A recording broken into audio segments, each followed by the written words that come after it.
Bien, merci beaucoup donc pour le panorama et puis le témoignage sur une action concrète qui a illustré parfaitement ce qu'on a dit en introduction aussi, qui est l'enjeu j'allais dire, de gestion des communautés, hein, qui va avec. Écoutez, la discussion est ouverte. Je sais que dans la salle, il y a donc un certain nombre de collègues d'établissements d'ailleurs divers et variés, que ce soit en sciences de la vie, sciences exactes, sciences humaines et sociales. Donc, profitez de la présence de nos collègues. Une question au premier conférencier à propos de la gratuité de l'open access. Vous l'avez dit, certains des grands éditeurs pratiquent déjà la gratuité, mais évidemment, c'est l'auteur qui est payeur. À côté de ces grands éditeurs, on trouve actuellement sur le marché énormément de petits éditeurs, en particulier des éditeurs d'Asie, d'Inde, etc., qui pratiquent aussi l'open access et qui, à mon avis, sont une véritable, disons, pollution de la production scientifique parce que leurs critères d'acceptation des articles sont moins rigides et par conséquent, il suffit de payer là pour être accepté. Donc, qu'est-ce que vous pensez de comment contrer en définitive ce système? C'est une excellente remarque. C'est vrai que quand on regarde globalement ce qui est en train de se passer, à cause de l'aspect publication, d'ailleurs, dont on parlait tout à l'heure, on voit apparaître ce qu'on peut appeler des revues corrosives. Et dont la qualité est absolument nulle. D'ailleurs, il y a eu pas mal de tests où certains envoyaient des articles bidons dans ces revues corrosives qui ont été pris sans problème, etc. Alors, parmi les actions qui sont conduites, une proposition serait d'avoir justement une liste d'index, la capacité de mettre à l'index un certain nombre de revues, donc des problèmes d'assurance qualité des revues. Et je parlais tout à l'heure de la loi sur le numérique et de réflexion que l'on a à l'échelle européenne.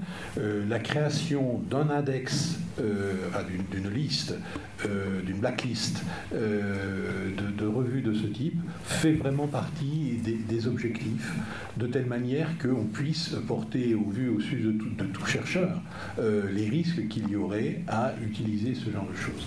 Et donc, il y a un travail collectif qui est entrepris dans cette direction.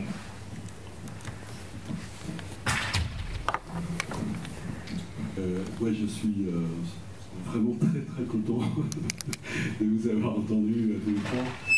Et j'espère que ça va se transformer en une proposition de l'Université de Lyon. C'est actuellement très, très rapidement, puisque on m'avait plus ou moins demandé de dire 2-3 trucs sur une expérience locale qui est l'expérience d'un laboratoire où on n'a pas obligé, parce qu'on peut obliger personne, mais on a mis les moyens, et en particulier donc documentaliste, ingénieur d'études, de inciter fortement les chercheurs à déposer à l'SHS, et on a des résultats non négligeables, mais qui sont en gros qu'on doit être à 90% des références et on est en gros à 20% de texte intégral. L'expérience que Bernard Bontier nous a montrée sur Liège semble indiquer que malheureusement il faut passer à quelque chose qui ressemble à une chose affreuse qui est la coercition, enfin en tout cas dire c'est obligatoire. La vraie différence qu'on a, c'est qu'évidemment c'est pas l'Université de Lyon qui fait les promotions, mais il me semble que l'évidence de la visibilité, de la façon dont les gens lisent les textes, etc., est suffisante pour convaincre les chercheurs. Parce que ça, vraiment, voilà, on va aller pomper ton PowerPoint sur Orbi et diffuser, quoi. Mais c'est vrai que c'est vraiment très très net, quoi. Alors, on n'aura pas la coercition du genre on va en prendre un pour que les autres comprennent qu'ils doivent faire bien, etc. Mais au moins on aura cette idée-là qui est fondamentale, quoi. Et on a quand même des instruments en France, évidemment HAL. J'allais dire c'est lyonnais, ouais, c'est quand même pas mal lyonnais à l'SHS, donc et c'est un truc vraiment fondamental qu'on ait ça. On aurait dû avoir aussi, si on ne les avait pas laissés partir, revue.org, puis Open Edition, on les a laissés partir, c'est assez con, parce qu'on aurait Open Edition plus percé, plus à l'SHS ici, ça s'appelle plus ça ici, ce qui serait quand même encore mieux, mais bon, voilà, on ne va pas revenir sur le passé. J'invite quand même les camarades qui font le travail pour faire l'IDEX à se pencher sur cette histoire-là pour pas que ça revienne, quoi. Parce que bon, il y a quand même une dizaine d'années de trucs où voilà, c'est bien que ça revienne sur le tapis, mais voilà, on l'a mis sous le tapis pendant un certain temps. Donc là, HAL, je veux juste faire un tout petit commentaire sur HAL. C'est que moi je mets sur HAL, alors là c'est perso, mais je mets sur HAL, je mets aussi sur academia.edu.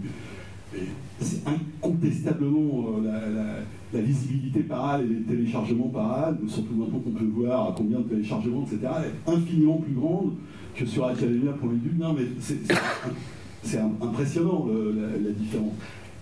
C'est pas complètement vrai pour, par exemple, des pays comme l'Italie qui n'ont pas de trucs comme ça, donc ils vont chercher d'abord sur Academia, et comme ils trouvent aussi sur Academia, ils vont pas sur HAL, mais la lisibilité, la performance de HAL, elle est incroyablement supérieure, quoi. Vraiment. Enfin, pour mes articles, c'est 5 fois plus, voilà, c'est 5 fois plus. Le téléchargement sur HAL que sur Academia. Academia, c'est plus sympa, il y a les photos, tout ça, c'est plus rigolo. Il y a des trucs auxquels il faudrait peut-être penser pour voilà, faire les liens. Le fait que par HAL, alors peut-être que c'est juste que je suis mauvais, je sais pas, je le fais par Academia mais pas par HAL, mais par Academia, tu peux écrire directement à partir de la page au mec, etc. Lui dire ah ton article là tu l'as pas mis, mais ça m'intéresse vraiment, envoie-le-moi, etc. Qu'il n'y a pas ça sur HAL et que peut-être c'est un petit saut en avant, tu vois, de convivialité qui permettrait une réussite encore supérieure, parce que je trouve qu'on a quand même des instruments extraordinaires avec HAL. Donc allez-y, quoi. Je veux dire, maintenant, il y a un moment où il faut se dire qu'il faut vraiment y aller, en sachant qu'une politique, c'est une politique, et derrière, faut du monde, c'est-à-dire qu'il faut prendre des décisions sur qu'il y ait des documentations, le lien avec les bibliothèques, etc. Mais enfin, ici, on a un réseau de bibliothèques qui est vraiment un des plus beaux. Enfin, bon, allez, je ne vais pas faire un très bon réseau de bibliothèques, les gens sont habitués à travailler ensemble, etc.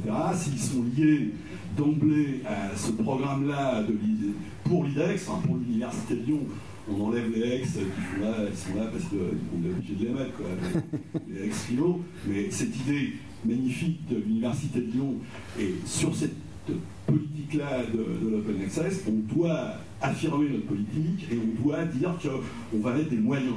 Voilà. Et que les moyens, c'est effectivement la documentation, le lien direct avec les bibliothèques, intégrer immédiatement HAL et percer dans ce projet-là.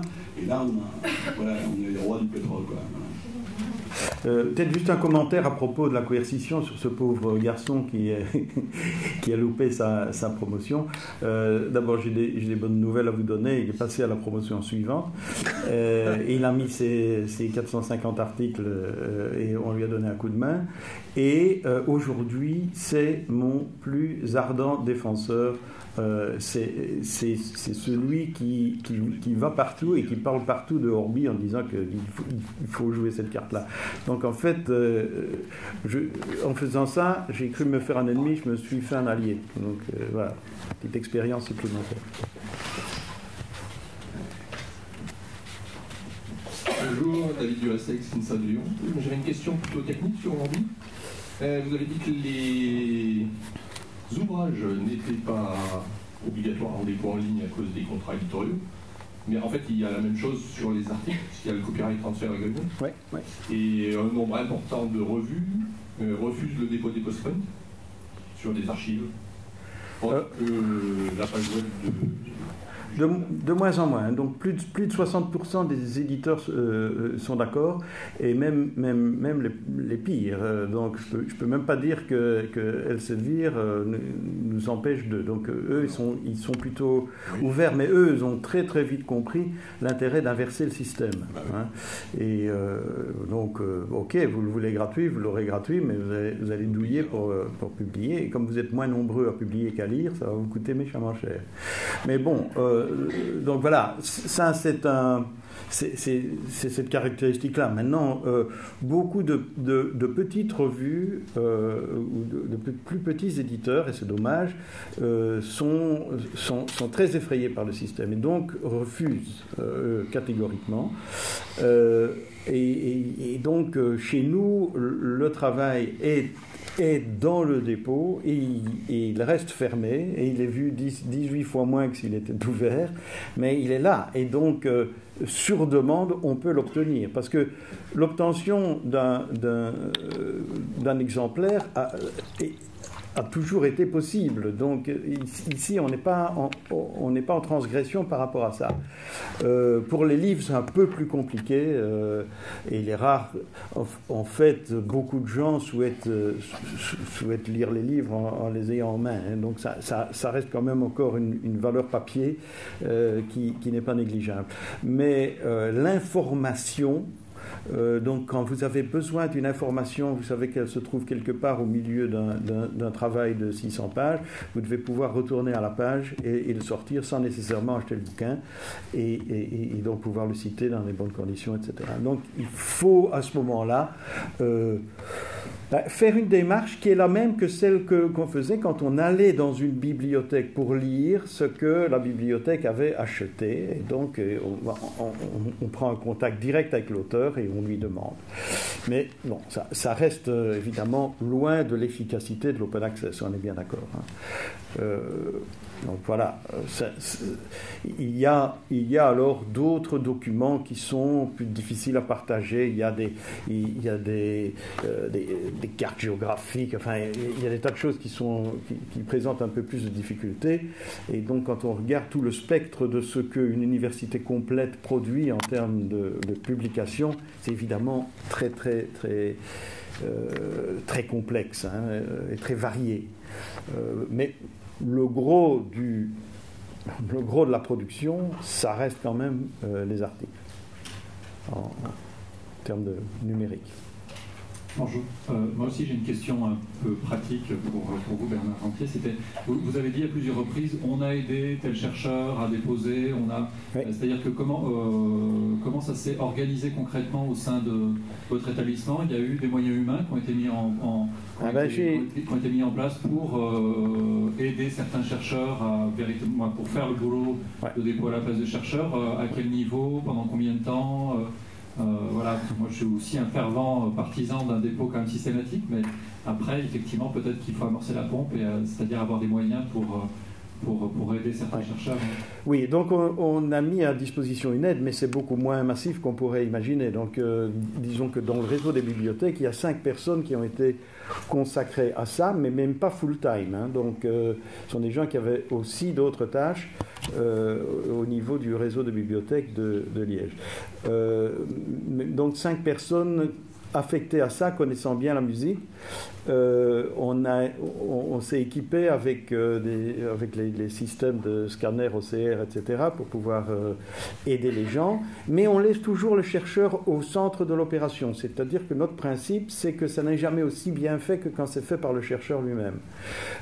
Donc il y a une possibilité d'obtenir, de donner une procuration à quelqu'un, et un certain nombre de nos chercheurs,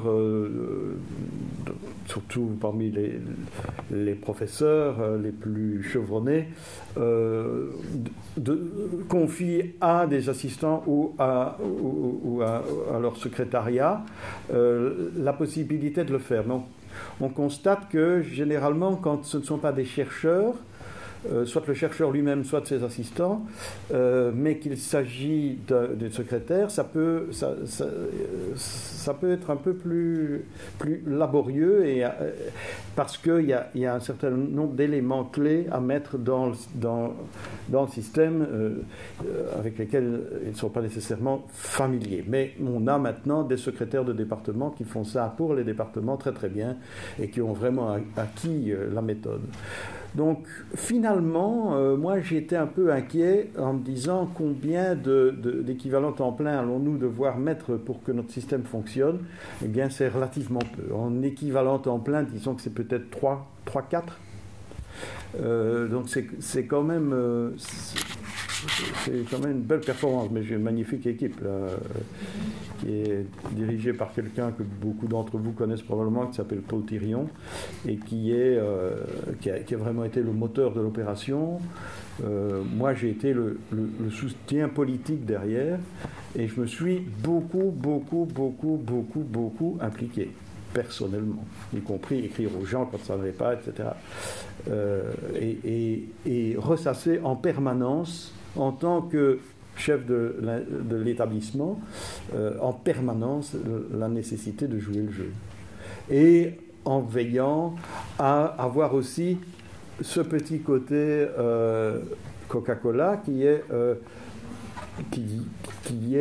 la visibilité de ceux qui jouent bien le jeu. Hein. Et donc, on a mis en évidence les gens qui étaient fidèles à Orbi et qui avaient bien l'ensemble de leurs travaux dans Orbi, etc.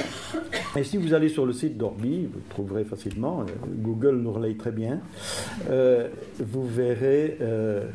Vous verrez que dans les statistiques, nous mettons toutes sortes de statistiques, mais aussi des statistiques sur qui dépose.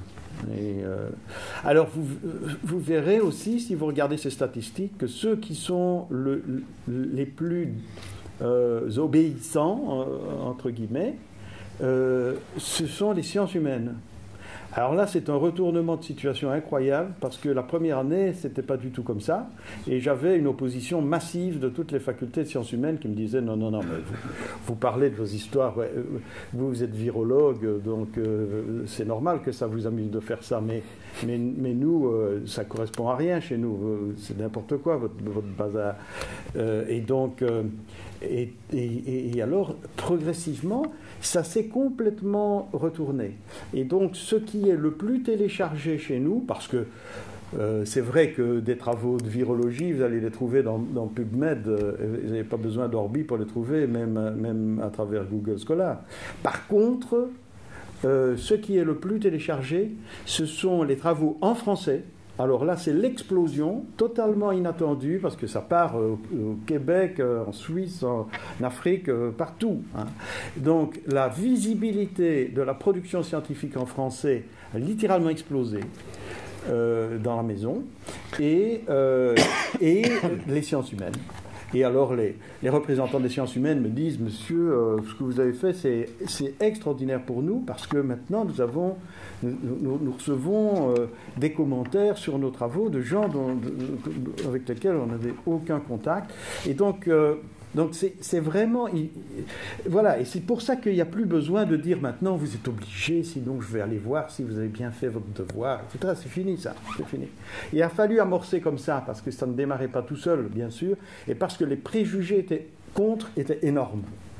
Mais une fois que les gens ont vu que c'était dans le fond à leur avantage, hop, c'est parti. Et alors, maintenant, je vous disais, si on arrêtait le jeu, ils ne seraient pas d'accord. On avait une question, je pense. Elle a été posée par... Si vous permettez.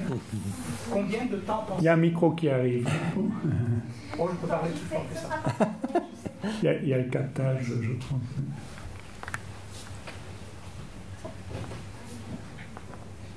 Bonjour, merci pour les intervenants. Je suis Jean-Yves Vaz des Hospices Civils de Lyon.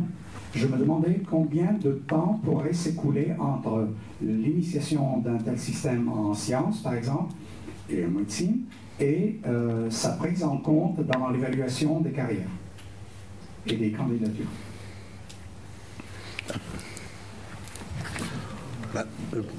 Dans notre cas, un an et demi. Donc la première évaluation, celle que vous avez vue, la bosse là, c'était 1 an et demi après le démarrage officiel d'Orbi. Exactement. Le problème, c'est que les choses ne sont pas complètement transposables, puisque ça dépend quand même pas mal des modes de fonctionnement nationaux. Alors aujourd'hui, vous savez qu'en France, il y a quand même moitié de promotion au niveau du national, au niveau du CNU, et là, on a quand même quelques marges de progrès à faire pour que les sections du CNU prennent en compte les démarches qu'évoquait Bernard. Pire, on sait qu'il y a certaines sections, et je ne vais pas les dénoncer ici, qui refusent de regarder des articles qui sont en open access. Donc on voit qu'il y a quand même un peu de progrès possible. En revanche, pour la partie, les 50 autres % qui sont gérés au niveau d'un établissement, moi je crois que ça peut être de la politique, ça peut relever complètement de la politique de l'établissement, ça peut éventuellement, ça il faudrait y réfléchir, relever de la politique de la commune, mais ça c'est... en accord, évidemment, elle ne se substituera pas là-dessus aux missions de chacun des établissements pris individuellement, mais dans un commun accord, il peut y avoir une logique lyonnaise qui consisterait à dire que, voilà. Mais on voit bien qu'en France, les décisions de 2009 qui ont consisté à ne rien changer par rapport à ce qui était fait avant, rendent ce type de politique très difficile.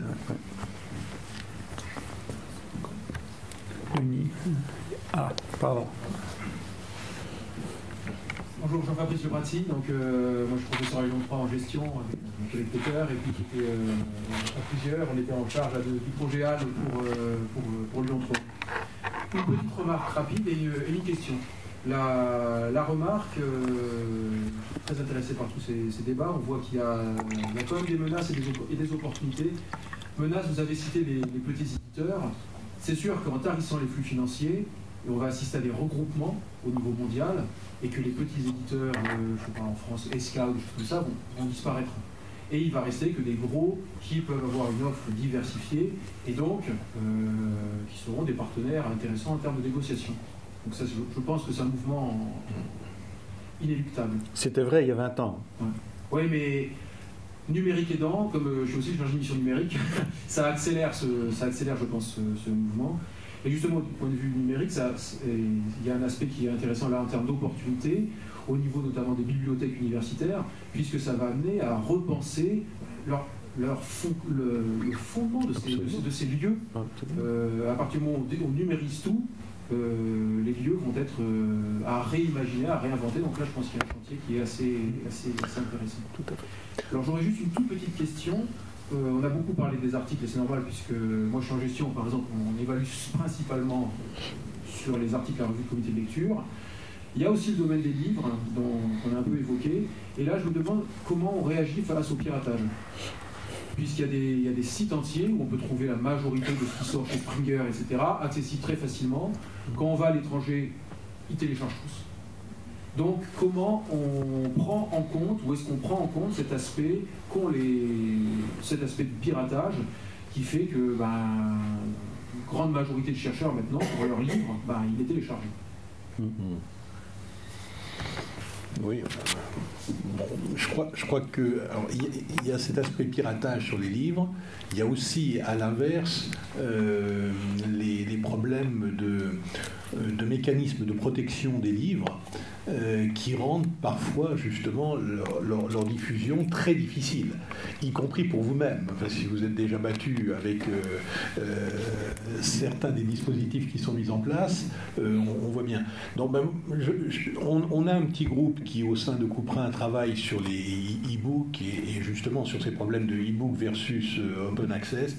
Je ne sais pas beaucoup plus en dire aujourd'hui. C'est sûr qu'aujourd'hui, la situation n'est pas complètement satisfaisante, parce que parfois surprotégées et donc rendant les choses très peu accessibles, et dans d'autres cas, effectivement, la capacité de craquer.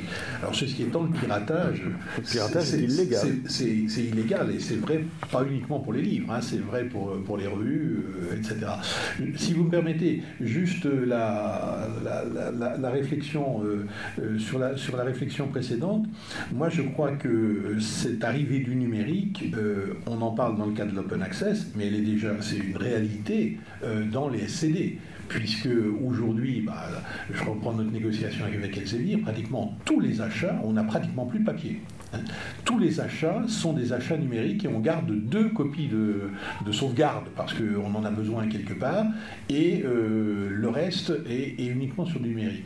Et c'est vrai que ça bouleverse complètement, moi, je ne suis pas du tout spécialiste, sauf que je suis dans ce domaine depuis quelques années maintenant, et on constate une évolution des métiers de l'IST qui sont, je voulais en parler un tout petit peu, mais qui sont une évolution vraiment quasi-copernicienne. Aujourd'hui, tous les mécanismes de signalement, etc., sont modifiés, et la nécessité d'avoir des bases de données de référence dans les SIGB, les systèmes d'information sur les bibliothèques, deviennent des enjeux majeurs. Et la question qui se pose, c'est comment on articule les métadonnées que l'on a dans les bases de données en open access sur les archives, et tout ce qui est fourni par les éditeurs par ailleurs en termes de métadonnées. Et il y a des enjeux assez importants pour les métiers de l'IST d'avoir effectivement des approches qui soient complètement interopérables et permettant d'avoir une vision vraiment globale de la production. Je crois que ça fait partie vraiment des enjeux des toutes prochaines années sur lesquels on travaille. Denis a une question. Denis Fouque, je suis membre du conseil scientifique de Lyon 1 et médecin aux hospices de Lyon. Et j'ai été éditeur d'un journal américain qui était chez Elsevier, pendant lequel j'ai travaillé 8 ans avec eux. Et je vous confirme le peu d'intérêt qu'ils ont pour la science. Ils ont surtout des actionnaires. Ceci dit, on avait la possibilité de faire des open articles à l'époque. Et donc, tous les mois, on ouvrait un article. Et on s'est bien aperçu que le taux de citation était bien plus important, le taux de téléchargement était au moins 10 fois supérieur à tous les autres articles du même journal, de la même revue. Donc je crois qu'il faut vraiment insister, et je vous remercie d'avoir fait de façon aussi convaincante, sur l'avenir de la diffusion des travaux de recherche, et cet aspect open access doit être vraiment poursuivi. Alors évidemment, on a parfois à choisir avec des journaux qui ont des impacts un peu moins importants, mais au final, le taux de téléchargement et le taux de citation est bien plus important. Et je crois qu'un chercheur va s'y retrouver en termes de notoriété, de CV, tout ce qu'on veut. Maintenant, le taux de citation au cours d'une carrière compte. Google le donne, tout le monde s'y met maintenant. Et c'est peut-être aussi important que l'impact facteur du journal dans lequel on publie. Donc je crois que cet aspect doit être soutenu quand on oppose l'open access. En revanche, il y a le coût, parce que moi je ne connaissais pas ces établissements qui ouvrent toute leur collection. Je connais simplement le chèque qu'il faut faire à l'éditeur si on veut avoir un article en open access. 2 000 à 3 000 euros. Moi je suis un peu moins optimiste que vous. On n'a pas tous des bourses européennes avec la ligne correspondante. Et pour une unité de recherche, c'est pas toujours facile de débloquer une somme pareille. Alors que, évidemment, on peut mettre le papier gratuitement et au bout de 6 mois ou 1 an, tombera l'ouverture automatique des droits. Alors, il y a une petite anecdote, c'est que de temps en temps, des journaux font des périodes open access gratuites. Et pendant 1 an, par exemple. Alors, est-ce qu'ils veulent lancer un peu plus leur revue? Mais moi, j'en ai trouvé 2 ou 3. Et je vous incite vraiment à le faire parce que là, vous avez un open access gratuit avec tous les avantages sans les inconvénients. Merci. Oui, mais ça s'appelle du phishing, et donc après 1 an, on va commencer à vous faire payer quand vous l'aurez jugé vraiment indispensable. Mais bon, voilà, donc ça c'est le truc. Mais je suis tout à fait d'accord avec vous. Je pense que ce qui compte, c'est l'impact réel. Il y a aussi, et ça nous amène forcément, mais il faudra organiser une autre journée, nous publions encore aujourd'hui, comme au XIXe siècle. On a une structure d'articles avec un titre, un résumé, des mots-clés, introduction, matériel, méthode, résultat, discussion, conclusion, tout ça, remerciement. C'est le schéma absolument inamovible. Et tout ça sont des éléments dont certains peuvent être réutilisables. Une recherche, c'est quelque chose qui avance. Donc on peut avoir des versions successives, ce qui aujourd'hui avec l'électronique est parfaitement faisable. On a des objets numériques identifiés, et chaque morceau d'article peut être un document numérique identifié avec un numéro d'identification, et on peut ainsi constituer tout un article dont une partie évolue sans que nécessairement son introduction change, etc. Donc on entre dans ce qu'on appelle la publication liquide maintenant, c'est-à-dire cette publication fluide qui permet, avec un bon datage et des versions bien identifiées, de faire évoluer un article. C'est quelque chose qui est absolument hérétique par rapport à l'ancien système de publication. On ne peut évidemment pas faire ça. Et aujourd'hui, c'est un champ gigantesque qui s'ouvre par rapport à ça.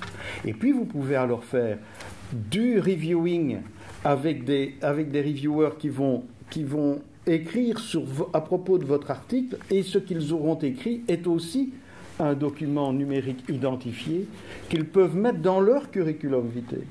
Et on peut ainsi imaginer un système évolutif où on a des notes qui sont données par les lecteurs aux auteurs. Le poids de la note que je donne étant proportionnel au poids des notes qui me sont données à moi en tant que spécialiste.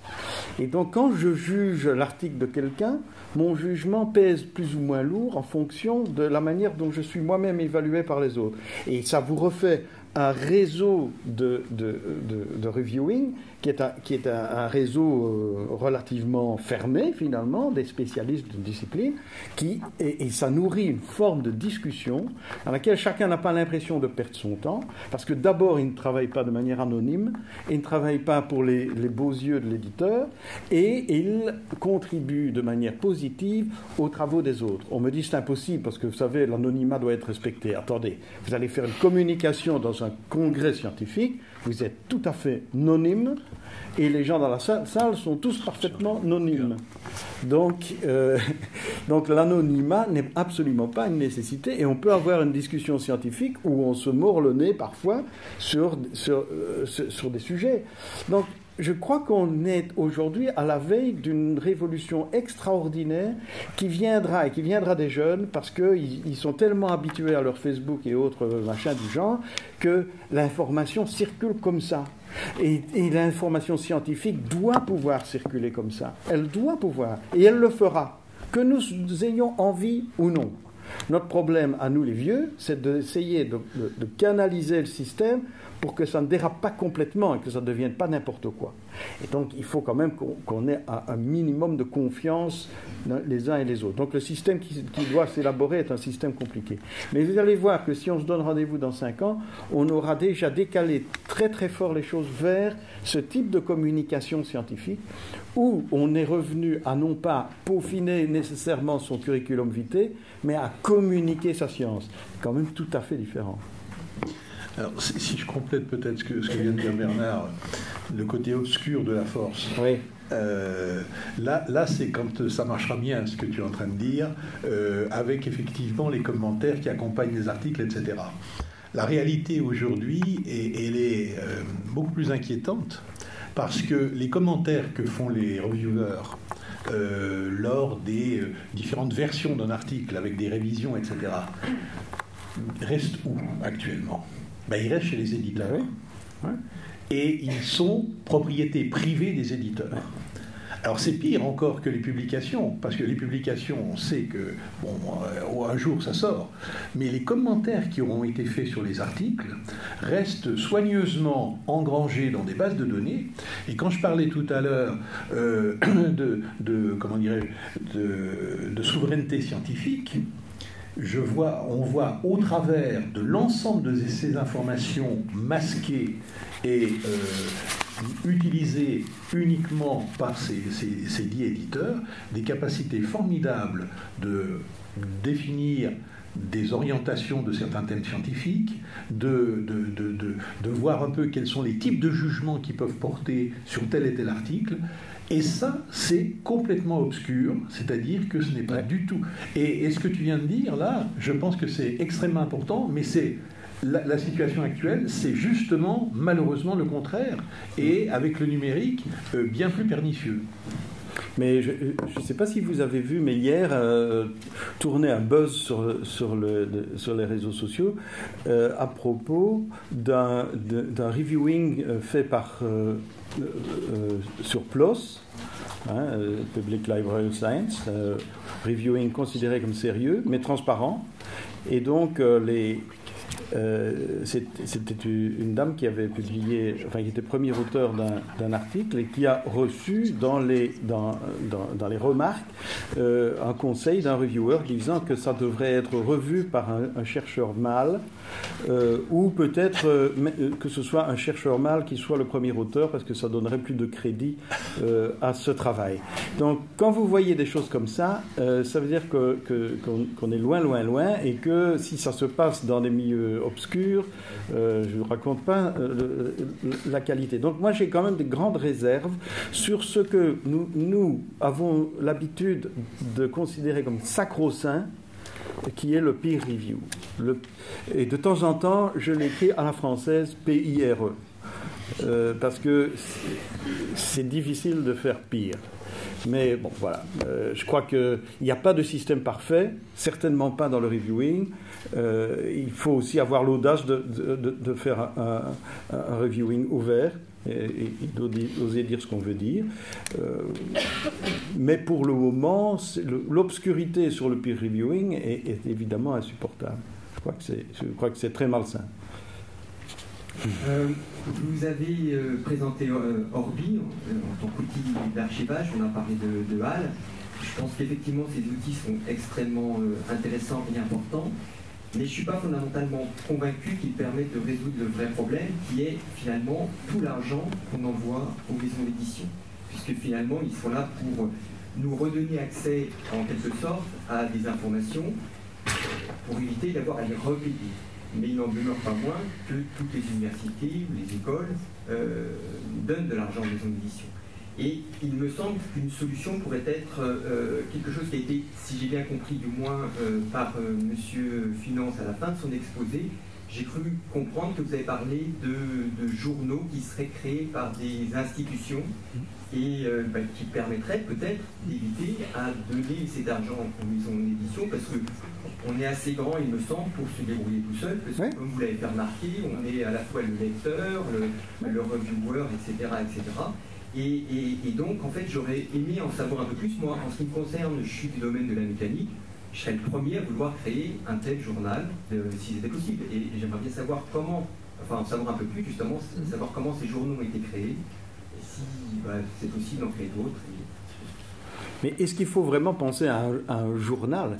Est-ce qu'on ne doit pas penser plus moderne que ça, c'est-à-dire à une plateforme de publication, un endroit... J'appelle ça journal parce qu'on a l'habitude de l'appeler journal, mais je suis bien d'accord que peu importe, ça peut être Et donc ça peut être une plateforme de publication où il y a un consensus sur la manière dont on garantit ou on assure une certaine qualité.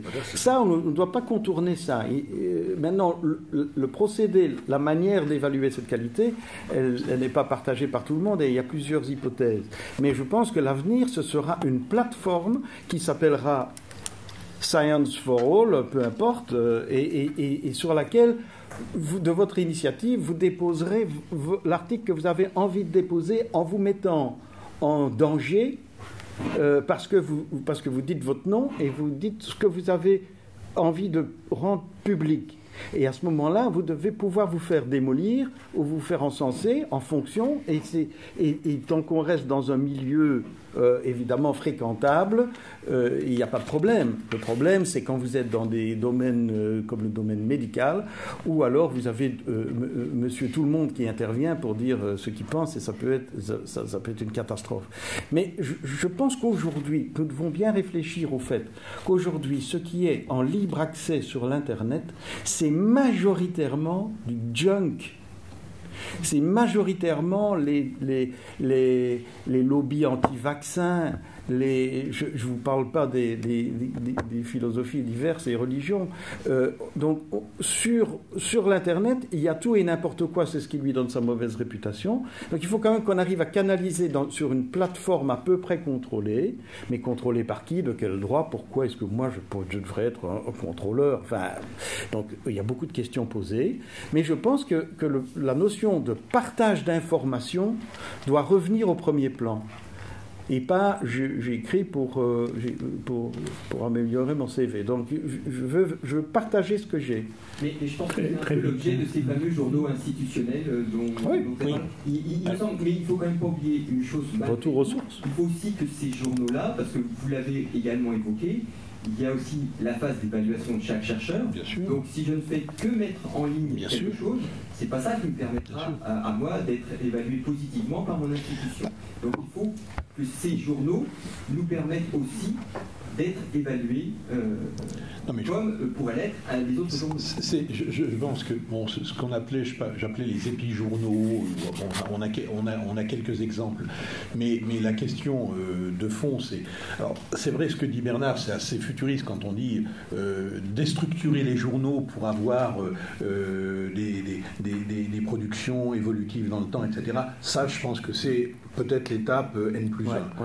L'étape N, c'est peut-être déjà simplement de faire de la simulation des mécanismes de revue avec identification de la revue sur une thématique donnée, enfin, dans un domaine donné, mais la qualité, le niveau de qualité dépendant du mécanisme de reviewing, et je crois que c'est quand même le concept clé. Selon les personnes qui donneront un avis, parce que où on demande de l'open evaluation, c'est une chose, où on est dans des mécanismes classiques avec un comité éditorial, etc., qui garantit un niveau de qualité.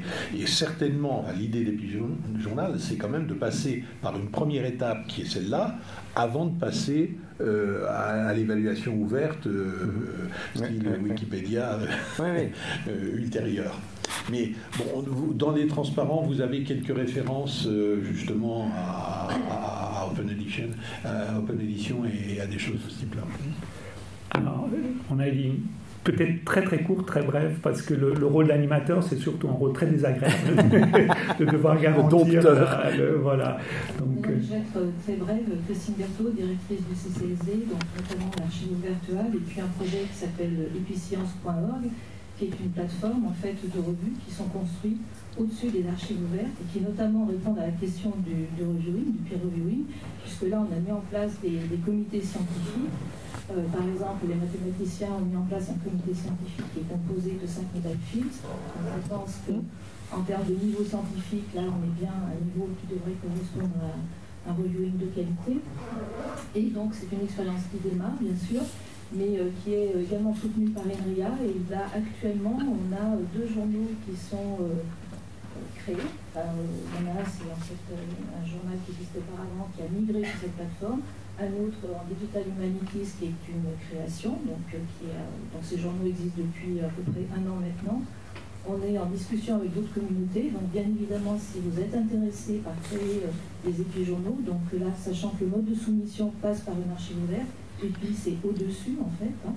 Donc là, vous déposez votre proposition d'article, votre préprint dans l'archive ouverte. Vous vous connectez en fait à la plateforme Episcience pour demander à être peer reviewé s'il y a une communauté scientifique qui correspond à votre domaine, bien sûr. Là, vous êtes évalué. Si votre document, votre article est accepté, en fait, il va avoir un tampon, il va être labellisé comme étant reviewé par d'autres scientifiques. Il restera bien sûr sur l'archive ouverte, il viendra déposer la dernière version, ça fait un cycle d'évaluation classique. Et donc la dernière version avec augmenté du commentaire, etc., vous avez amélioré. Et si votre article n'est pas accepté, en revanche, il restera comme un préprint sur l'archive ouverte. Donc voilà, donc n'hésitez pas. Et puis je ne parlerai pas de hack parce que là, ce serait trop long. Écoutez, merci beaucoup et merci pour d'abord les interventions, pour la richesse des débats. Donc je vais céder ma place en fait au président de l'Université de Lyon, Khaled, donc pour les mots de conclusion.